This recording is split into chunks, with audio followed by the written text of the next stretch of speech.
Thank you, David. Well, hello, everyone. My name's Clive Downie, and I'm the CEO of DeNA West, as it says on this fantastic keynote slide behind me. I've been in the games business, this wonderful games business, for over 20 years. I was at EA for about 16 of those years, and I've been at NG Moco and then DeNA for subsequent 4 years, and I love games. And I know something about games, and I've worked with lots of really great people who know far more about games than me. To David's point, I want to take this quick presentation today to share some thoughts with you on creating valuable entertainment in what's becoming a transitory world of mobile free-to-play. And I'll explain what I mean by that later. Some of you may not know DeNA. Let's move that out of the way. If you look on the App Store or on Google Play, you'll be hard-pushed to find us. We don't publish under our corporate brand. We publish our own games and our partners' games under our platform brand of Mobage. And our performance in the transitory world that I'm going to talk about today is pretty good. I'd like it to be better, but it's pretty good. Here's our average US grossing ranked chart positions of games from our first-party studios and our third-party studios, all through our Mobage platform in the first half of this calendar year. 9 in the top 50 on Google Play, 4 in the top 50 on the App Store. You know, strong success from a deep portfolio that we continue to add to, both from first-party and third-party. And I'd like to share with you today some, not all, some of how we achieve this success. And it starts really fundamentally for us. It starts in a place that you may not think it starts when we consider how to be engaging in this transitory world. And it starts with a number. It starts with this number. We fixate on this number. This is a supremely powerful number for us, and I believe for all creators of mobile content. This is where it all starts. So this is 1,440 minutes.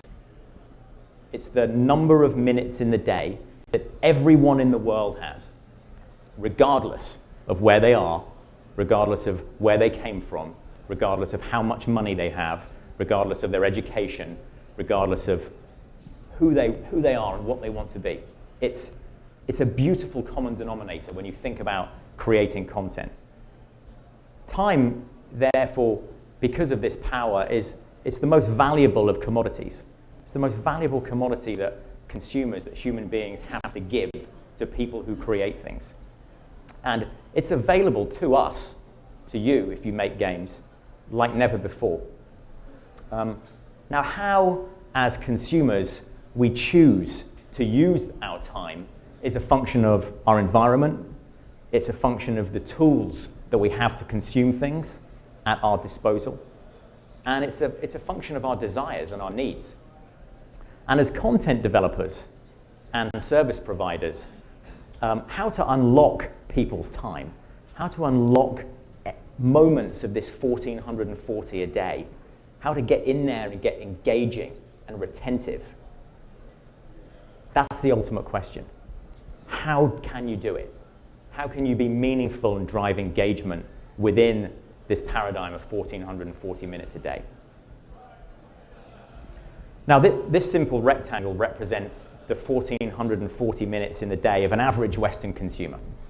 An average. I'm just dealing in averages today.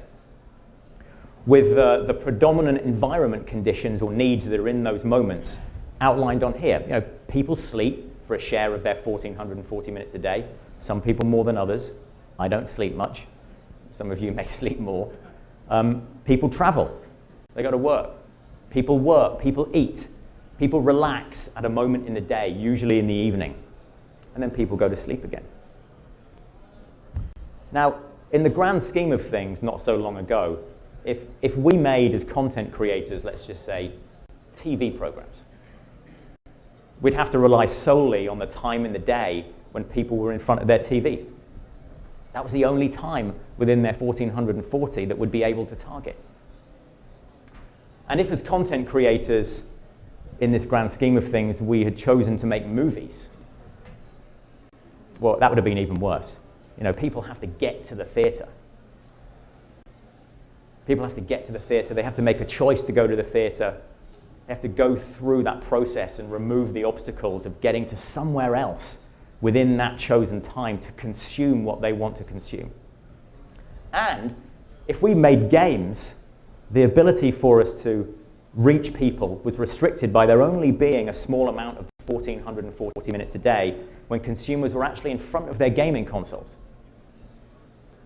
And this notion of appointment gaming was born in the console space, where you have to make an appointment to play an Xbox game, you have to make an appointment to play a PlayStation game, because you have to make an appointment with where your hardware is. And it's not with you throughout the day. So this is a very top-line example. I realize that. And it's in no way absolute. But you get the message, I think. For years, for decades, it's been the distribution tools and the channels on those distribution tools that have led the available amounts of time that consumers could dedicate to certain types of entertainment. And ultimately, that time was quite minimal. Then something amazing happened, right? These smartphones arrived, and they've become ubiquitous overnight. Who has a phone in this room? Put your hands up. Yeah, I know some of you haven't put your hands up because you're like, I'm not interested in putting my hands up. But you all have your hand. You all have a smartphone. These smartphones arrived, and using their power and their connectivity, this is the key thing, their connectivity to the web, it allowed consumers to consume what they wanted when they wanted to. You want to watch a movie on the train? Well, you can do it. You want to catch up on your favorite show at 3 a.m. in the morning with your headphones on without your partner next to you waking up? You can do it. You want to better progress in your favorite game, standing in line at a store? Well, you can do it. And these are all things that we take for granted now, but it's worth being reminded of them as content creators, because what's the fundamental thing at the root of it is people can do whatever they want when they damn well please right now. So these phones, they untethered entertainment from its delivery mechanism and created a new way for us to think about how to make content that's relevant for the medium. So they now allow far more consumer time ever to be available to game creators. And rather than just targeting a sliver of time at one part in the day, games creators, content creators, service providers and creators can become consequential across the whole spectrum of the time landscape that consumers have around the world. We can be everywhere. So that's the good news. The good news is the power that these devices have now created for us. It just gives us more opportunity for the most valuable of human commodities. But with the good news comes the bad news. The bad news is that time is transitory. It's not permanent. So there's a really large challenge there for people like us who want to become consequential and want to engage people within this new paradigm of increased entertainment. The grab for time has created this ultra-competitive market. Hundreds and hundreds of apps launched daily. Connectivity through the strongest of connections and infrastructure, enabling people to be able to wield the power of the web on their devices at any time that they like. So it's just ultra-competitive. Time and the grab for time is ultra-competitive. And this is an interesting notion that I remind our teams of all the time. Free to play is, from a consumer's perspective, it's free to give up. There's just no loyalty. Achieving it is very hard. When I've received something for free, I can throw it away. It means nothing to me. And that's what happens every single day in the mobile space, in the free-to-play space. And therefore, it's real easy for an experience to just become inconsequential in a person's entertainment landscape. So permanence is what we should seek. Permanence is what we seek every day. Permanence is what you should seek if you're a creator. Because permanence has a correlation with engaged consumers. It has a correlation with happy consumers, And lastly, which is a convenient byproduct, it has a correlation with good business. At DeNA West, I know that we are successful in this transitory world because we think about and we action around 4 things, and I want to share those with you today and some of the symptoms of that thought process. So how we are successful in the transitory world is as follows, and I'm going to tell you right now, full disclosure, some of these things are common sense, but so often we forget about common sense in our drive to be more complex and in our drive to be more sophisticated. So here's a wonderful common sense thing. We design things that people want. Now, it's not exactly a hallelujah statement. I think that might be in the other room, but it really works.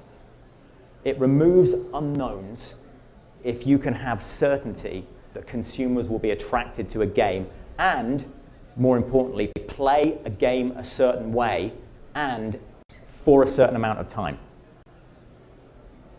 So design things that people want and know how they're going to play it and know how long they're going to play it. It's the session length that you're designing for. Try lots, fail lots, and move on. We hear this regularly, but we hear it regularly because it works. This gives you a knowledge base to ensure you make things that have more knowns than unknowns. Because what you want to do is you want to remove as many unknowns as you can. You want to harness predictability by making things that people want and by trying lots and failing lots and moving on to build up a knowledge base that you can apply to the next thing. It's okay to fail. It's okay to fail if you learn. It's not okay to fail and learn nothing. The third thing we think about is live service excellence. And it's this mentality that it's not just about making a game. It's about servicing and maintaining that game after it's gone out into the world. Dedicating as much to the post-launch capabilities of the team and their focus as you do on pre-launch production. That will really pay back. The success of a game is really a tale of 2 phases. Designing something that someone wants and just live servicing the hell out of it with excellence. And network power, smartly using any consumers you have access to. Because you really need to seek an unfair advantage in this category. You have to seek an unfair advantage. It's a dog-eat-dog world. You have to lift above the increased competitive pressures in this transitory mobile world for your consumers' time or you won't be successful. So I want to break some of these down and talk about some of the thoughts some more.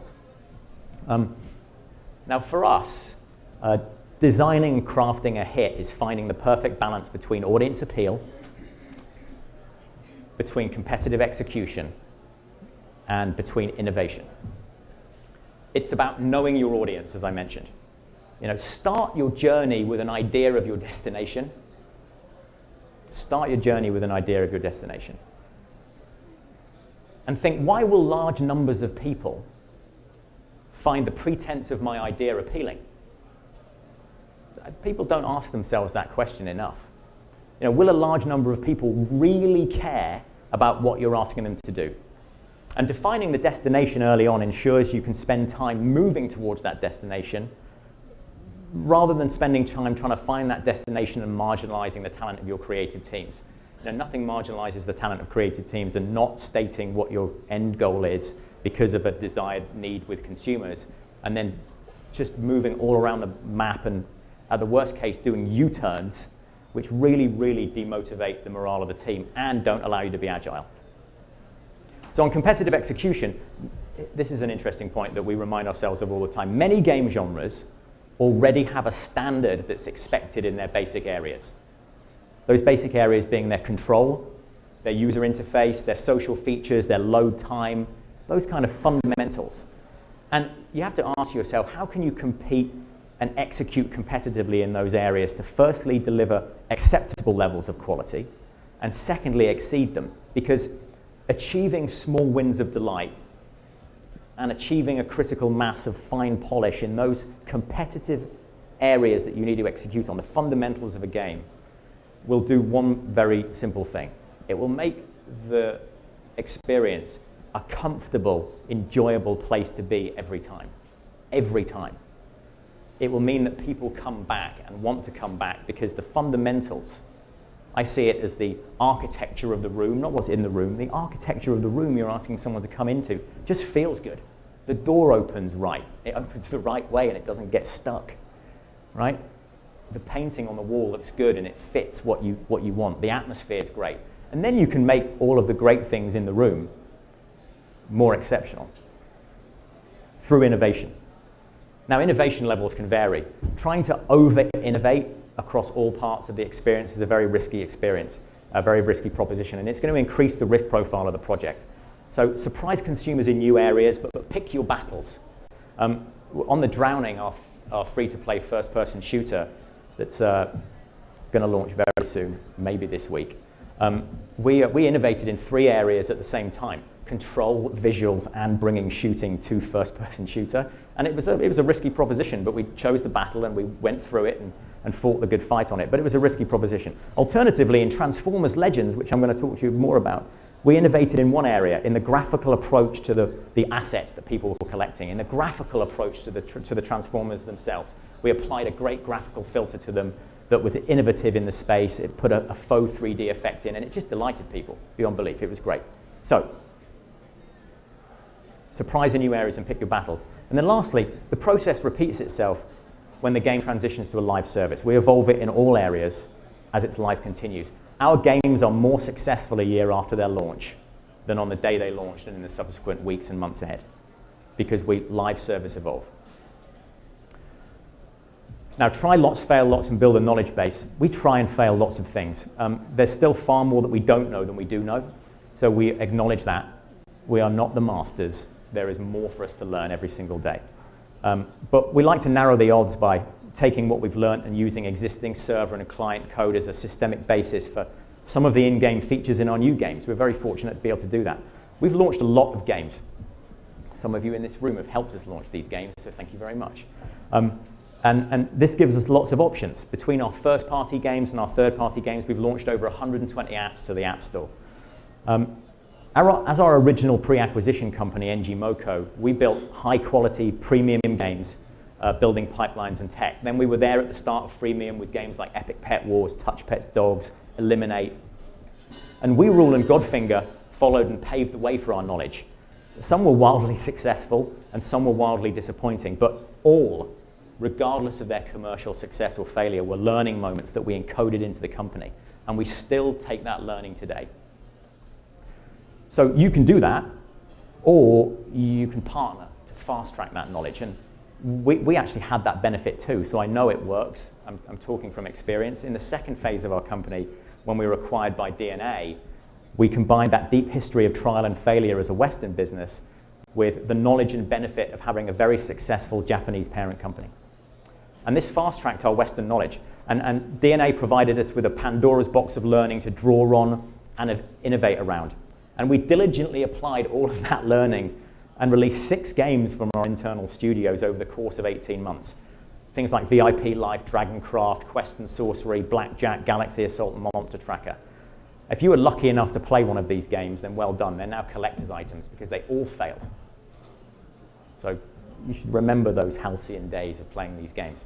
On the whole, they were commercial failures, and we did kill them, but they provided an additional knowledge base for us. And you can get that if you partner with people who've gone through that fire like this.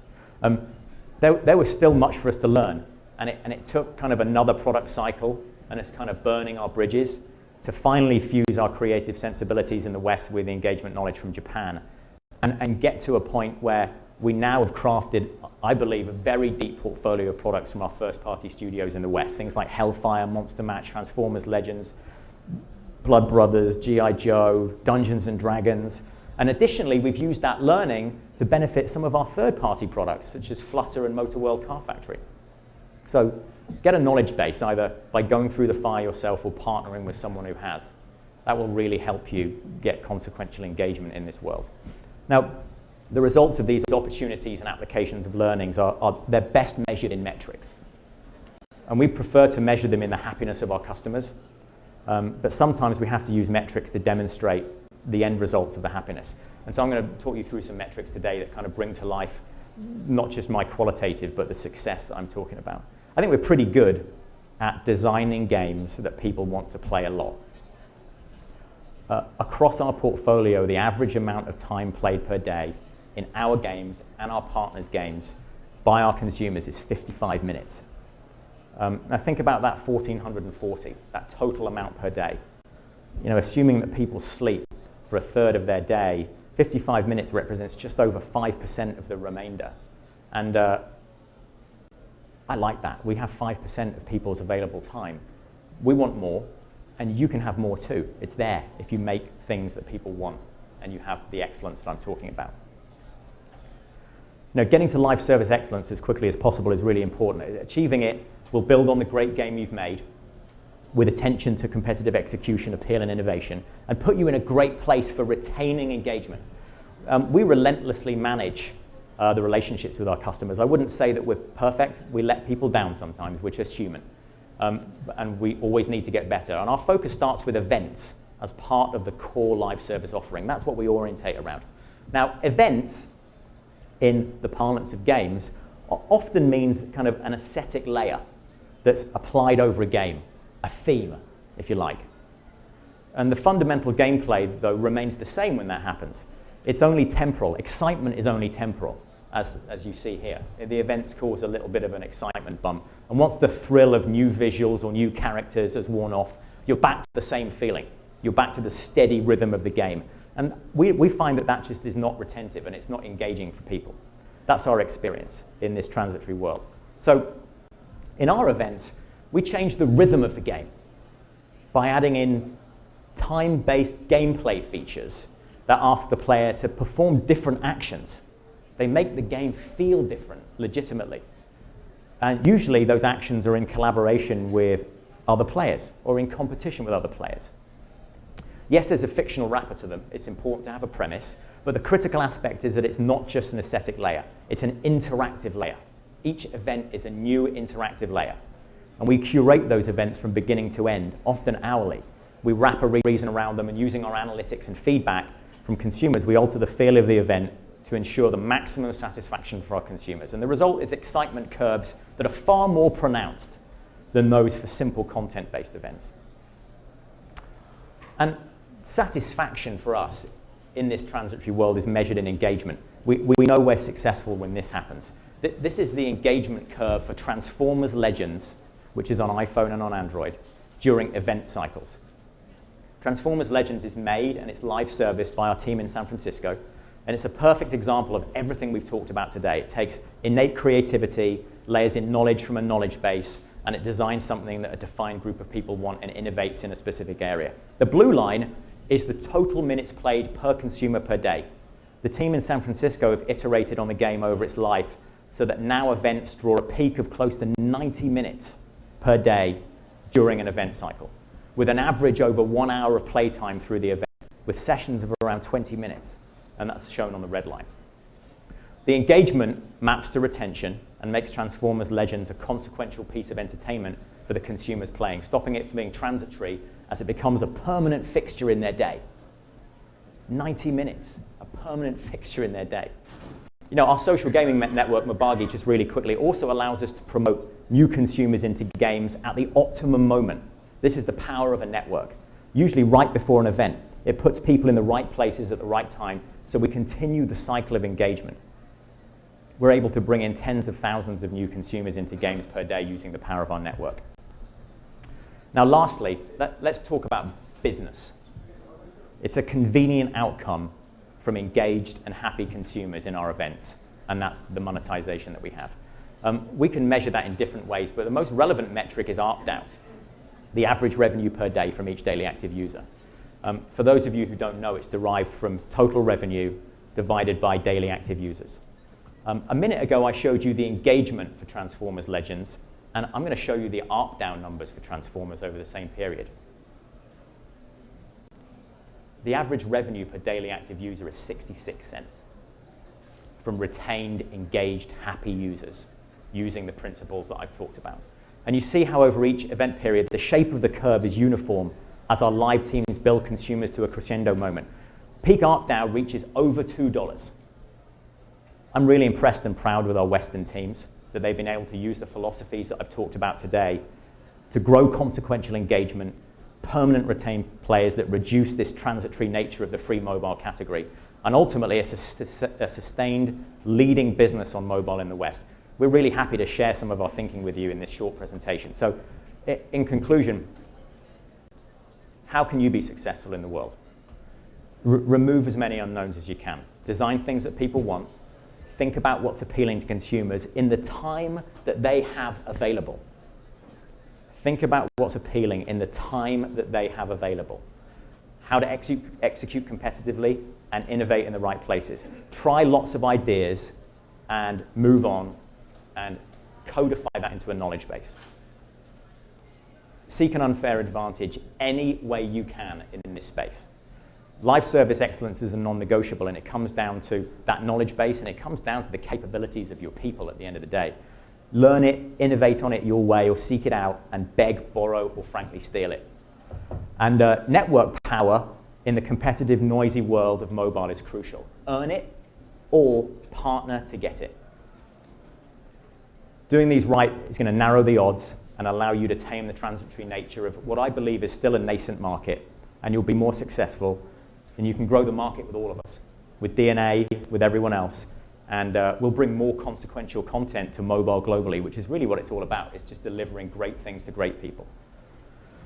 Thank you.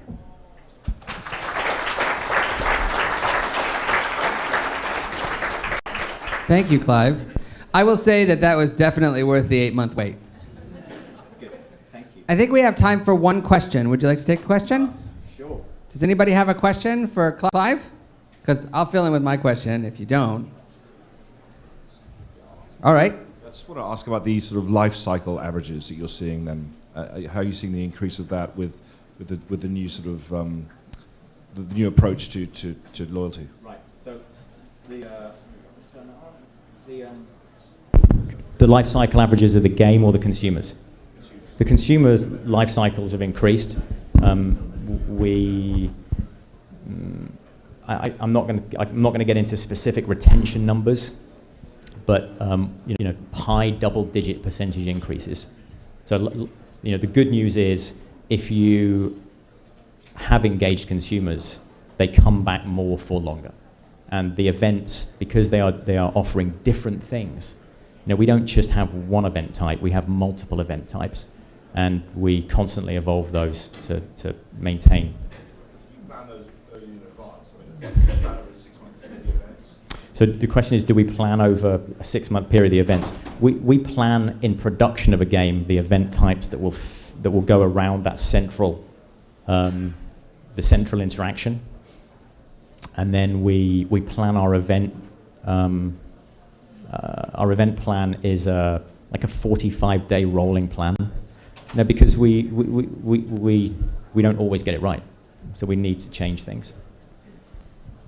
Thank you again for being here to speak at Casual Connect.